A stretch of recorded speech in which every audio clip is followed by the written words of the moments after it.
Hey everybody, it's Justin here, the host of Future Fuzz, the digital marketing podcast. So today I'm going to give an overview of Smartlead. It's a cold emailing tool that we've been using for quite some time. I'm going to put a disclaimer out there. I'm not the biggest expert in the world. There are loads of other people out there, but I just want to make a no-nonsense video on how we've been using the tool, things that we've been learning, and just really cover the very, very basics. If you want to do massive cold email outreach, like to tens of thousands of people a day, you can stop the video right now because this is not what I'm going to cover. But if you want to start doing some really effective cold outreach and get the basics right, then hopefully this video is going to help you a lot. So first thing about Smartlead is good value for money, we think, because it costs about $100 a month and you can add multiple mailboxes in there. As soon as you want to scale it up and start adding in different clients and managing clients' account, if you're behaving like an agency, then it can get a little bit pricey. We don't do that. We just basically keep it all in one environment and we add all the mailboxes in one place. So the first thing you need to do when you go into Smartlead is you do need to connect your email accounts. Now, the easiest way we found to do this is to use Gmail accounts. We tend to send a lot of emails to people with Gmail, and we found that the results have been pretty good. So Gmail to Gmail, but you may also want to connect Outlook accounts. What you need to do is go into the email account section and go into Connect Mailbox. I'm just going to do that now for you. And then you can see Gmail, Outlook, and you can also do a manual SMTP setup. When you go into adding a Gmail account, you will need to go into your admin portal on Gmail and then connect the account together. And you need to do something called a OAuth ID, copy this client ID, and then add it into your Google environment in your admin panel so that your Google environment is aware that you're using Smartlead in layman terms. Once you've done that, you can then connect an account and then it gets you to the login screen. So we upload loads of email accounts into the system, so we have to manage loads and loads of logins. Build a system that's easy for you, right? So just build a login system where it's like same password for multiple accounts, so you can buy those accounts through Google. Now, here's a tip for you to save money. When you go into Google and you buy accounts, do that in a separate environment and make sure that you're not using your main domain URL. Definitely don't use your main domain URL for this one. So go into your Google environment and then you can basically buy a new domain, buy a load of email addresses and do it in a separate Google environment. Don't do it in your main Google business account because it will cost you more money because you can't downgrade the pricing of accounts if your main account is set to the higher pricing. So for example, you need to go into buy a new domain, set it up entirely differently, buy 5 email addresses in Google or 10 or however many email accounts you need. Then you can go into the pricing and then downgrade the pricing to the basic version. And in Europe, you end up paying around about €8 per account on a very basic level. And that's all you need for cold email.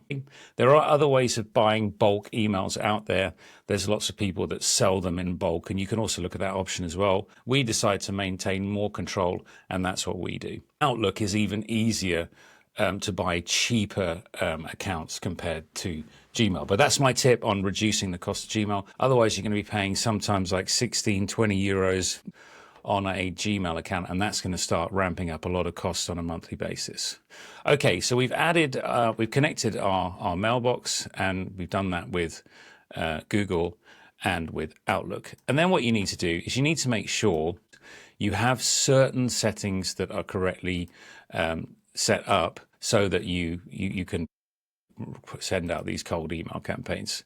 So go into your overview. You can see some information here. It's general information. You need to change your settings on the signature. So each account will have a signature. It should be plain text so that you avoid landing in spam.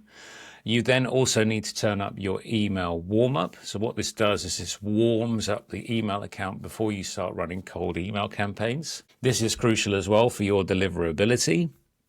And it takes a bit of time to do this. So the jury's out on how long you should warm an email account up for. I would say, let's say, to be on the safe side, 3 weeks. So if you buy an email account, you connect it to Smartlead, and then you start warming up, I would say about 3 weeks to be on the safe side. If you start sending out cold email campaigns straight away on a brand new account and start flooding people's inboxes with emails, you will be flagged as a spammer and your deliverability rate will really, really tank. So I definitely advise you not to do that, okay?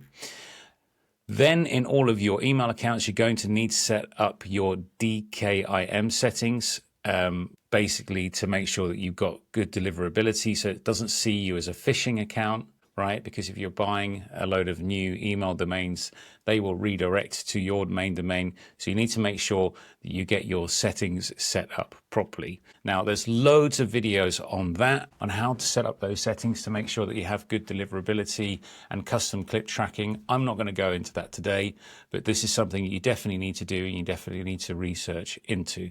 Just giving you a basic overview today. Okay. Then you've got your master inbox, which is really handy. If you're running loads and loads and loads of campaigns from multiple inboxes, multiple accounts, you need to make sure you have a really clear naming system for your campaigns. Because when an email lands in here, you see the name of the campaign in the inbox. So make sure you build yourself a nice little system. Otherwise, it can get a bit confusing for you if you're running loads of different campaigns and you're, running different messaging as well. Cool. Okay. Then onto the campaign setup. So a few golden rules that we've learned over the years. If you're running a campaign, you need to make sure you clean your email addresses that you're going to run the campaign to, and you've got to get your bounce rate as low as possible. Now, again, the jury's out on this, but from what I've seen is your bounce rate needs to be no higher than 2%. So we use NeverBounce. It's been a really good tool for us. We've been really happy with the results. There are many, many email cleaning tools out there.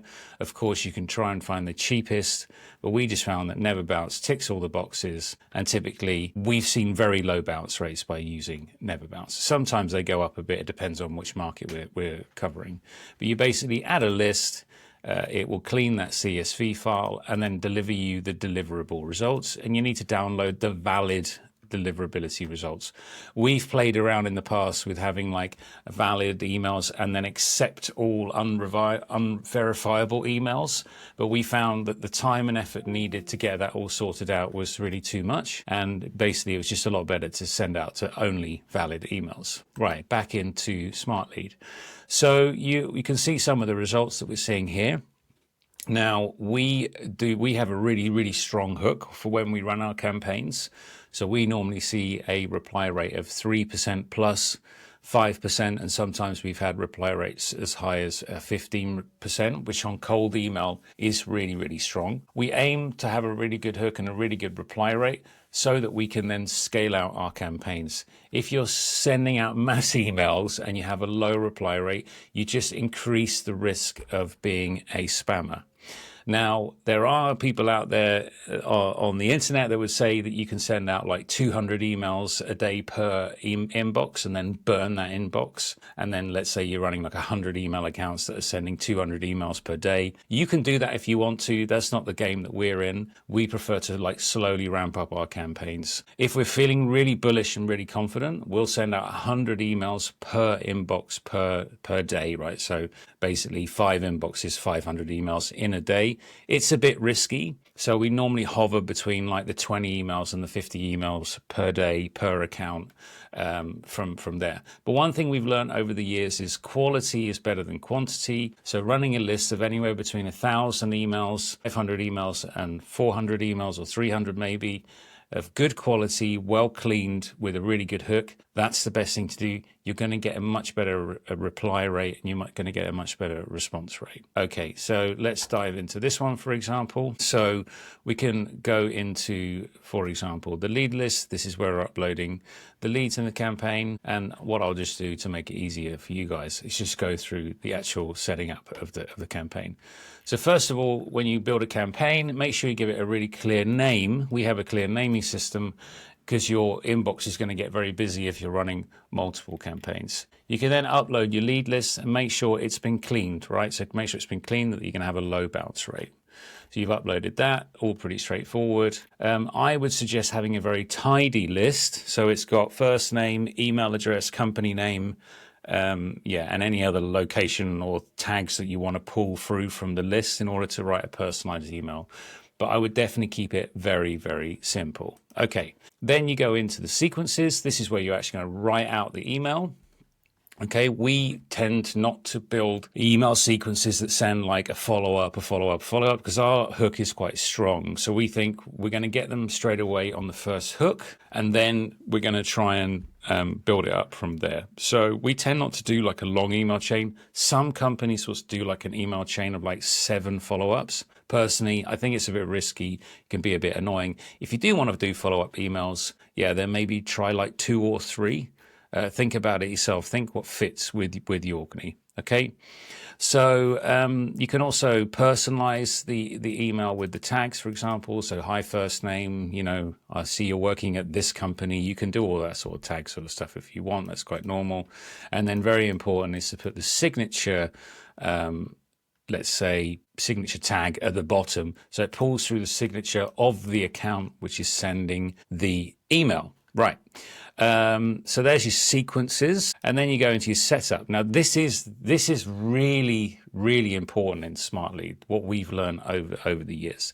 So you need to then select your sender accounts, right? So make sure your sender accounts have a really good warm-up reputation. Okay, if it's anything below 100%, I wouldn't use it. Again, I'm not an expert here on why they sometimes dip down, but I would make sure that your sender reputation and warm-up reputation is 100%. Then you need to click on the campaign schedule. You can select the time zone that you're running. So if you're running in the US, you're running in the UK, you know, do match up the time zone. It will make a difference in the reply rate, we've noticed. If the time zone is a bit off, it might land at a weird time and people don't open up the email.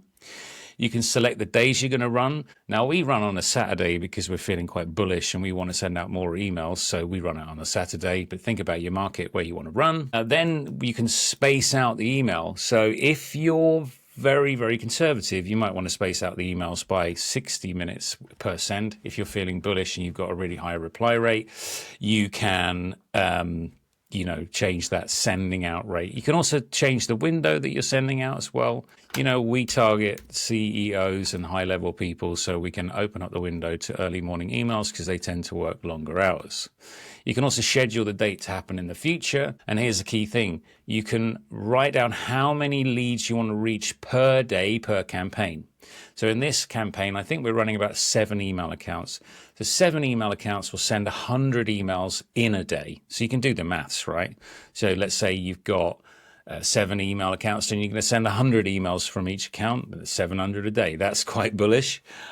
We tend to be a bit careful. We want to make sure we want to have high deliverability. We don't want to end up hitting spam filters. So we do dial it back a bit, but others will say that you can really ramp this up. Whatever works for you, you can try it out yourself. Okay, so that's how many emails are going to be sent per day. That's your schedule setting. Then there's campaign settings. Again, this is really, really crucial.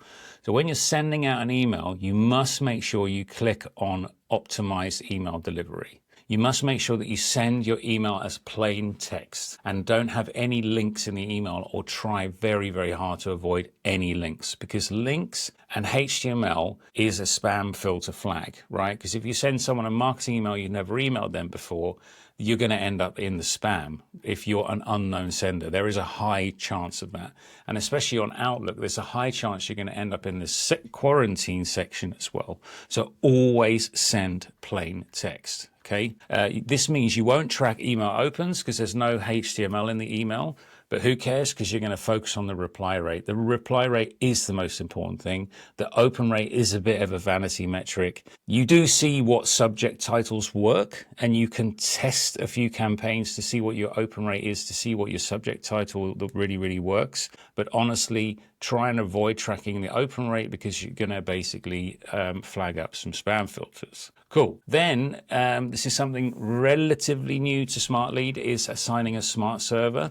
We've bought a couple of smart servers. I think they're about $49 each, good value for money. And the smart servers are located in the US and the EU. Again, not a technical expert, but I'm guessing that if you're sending from a local smart server, you've got a local IP, you're going to increase your chance of deliverability because you're going to be seen as a safe sender from a local market. So when we're sending in the EU and the UK, we split that out. We run EU, UK campaigns, and we select an EU server. And when we're sending from the US, we use a US server. Cool. Now, if you've got both Gmail and, oh, there's one more thing I've missed, sorry. Enhanced email sending deliverability. So you can analyze and auto-analyze the receiver's inbox if it's a Outlook or a Gmail, for example, or other. And you can click on this box because it will optimize the campaign to send towards those different inboxes, right? So it's optimized email delivery. Do highly recommend you click on that because we've seen a difference when using that function and running campaigns. If you are running a campaign where you have both Outlook and Gmail accounts at the same time in the same campaign, let's say 3 Gmail and 3 Outlook, or 10 Gmail and 10 Outlook, depending on how big your campaign is, you can then isolate the email provider sending, and you can say, like, we see that it's high level of Gmail, we only want to target Gmail, right? We send to all. That's worked well for us. Look into that if you think that's going to be a big difference for you. Okay, and then save the settings.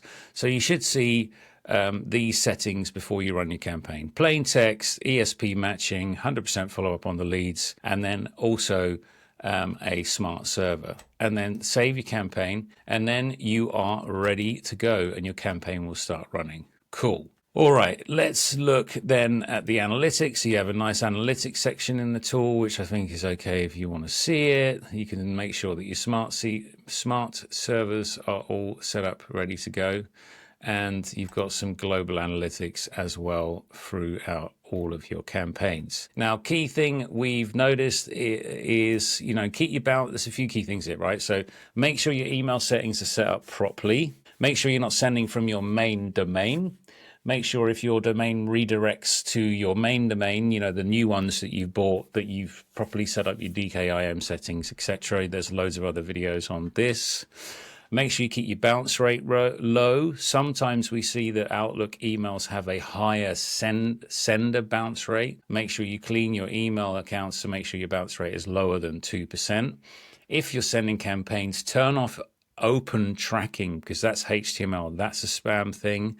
If your reply rate is high, you can be more bullish and send out more campaigns. We tend to focus on getting a high reply rate as possible so that we can engage them in a conversation and then work on them, so we have higher top of funnel. If you're going out for a very, very, very direct sales message, you will have a lower reply rate. Some campaigns we run with the direct sales message, they have a very, very low reply rate, so we have to be super careful. Some campaigns we run in the past, you can see one here, we've had a reply rate of 17%. So it's a small email list, right? Not a massive email list, only 77 people, but 17% reply rate, and 8 really good replies, which is awesome. So yeah, that's my overview of Smart Leads. I hope you thought it was interesting. Looking forward to seeing some very spiky comments in the YouTube channel.